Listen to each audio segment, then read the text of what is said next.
Welcome to part 3 of this series, Why Traditional Kegels Suck, and how we can really address healing and change in the pelvic floor. Let's talk about it. All right, in the last 2 videos, we looked at the bony structure of the pelvis, and we looked at the muscular structure of the pelvic floor. So if you need to go back and watch those 2 videos first. This is part 3 in this series where we're taking a deeper dive into the pelvic floor and specifically why traditional Kegels, for a lot of us, are not enough. So in this video, let's look at the organs themselves. So the pelvic floor supports us from up under, and you might have heard it referred to as like a sling, right? Something that's lifting you up, a hammock, holding you up from the bottom. The muscles of the pelvic floor are layered and they have a big job to do, keeping us dry, right, from incontinence or leaking, and keeping our organs supported and properly in place. So the organs of the pelvic floor. First, you've got your bladder. This is our model bladder.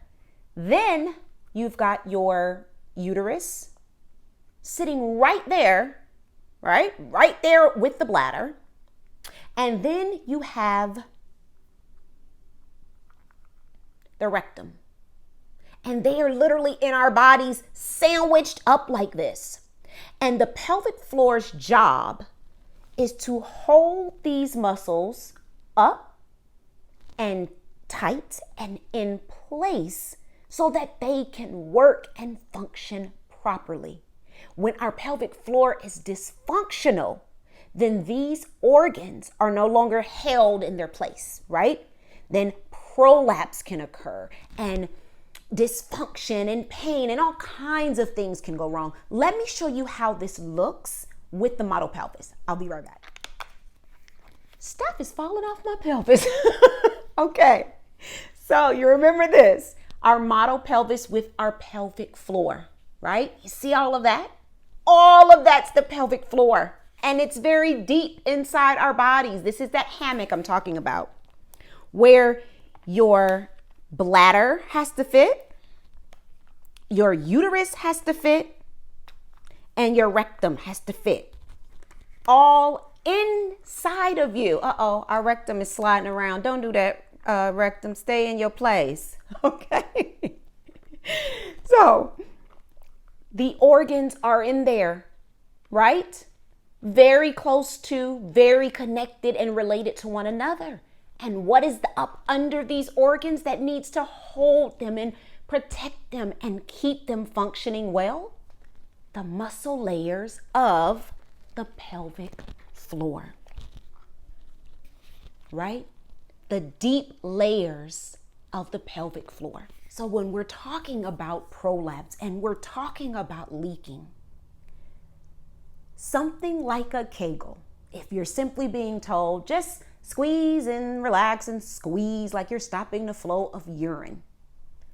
I hope you have a clearer picture now of why that just cannot cut it. That cannot cut it. That is not enough. It doesn't address. Can you imagine you're having issues with one of your organs, right? One of your pelvic floor organs, right? One of these guys. Maybe you've got a prolapse. Maybe you've got a rectocele or a cystocele. Maybe you've been told you have some pelvic floor tightness or pelvic floor weakness or both. Can you imagine? And now get a clearer sense of why. Just squeezing and releasing a Kegel and just focusing on stopping the flow of urine. It's so much going on, mamas. We've got organs, we've got muscles, we've got bones, we've got tissues. All of this is in a system, our deep core, that is connected to the rest of the body. So in order for us to really address these issues, Kegels, not enough. Screw the Kegels. And if we're not wanting surgery, or if we're wanting to support our surgery in the best way, Kegels, still not enough.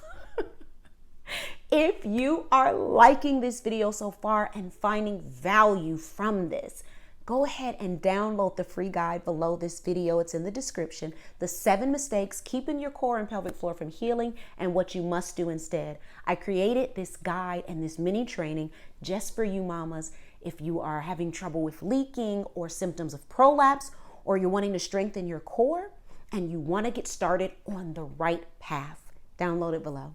So now, where do we go from here, right? Have I made a good enough case for why Kegels for so many women don't work, and they do not address and cannot address the depth and dynamic issues and layers that we have going on in our bodies, especially after giving birth? I hope I've made that crystal clear. So watch this video next, because I'm going to show you and guide you through some really wonderful ways to address the pelvic floor that go beyond just traditional Kegels.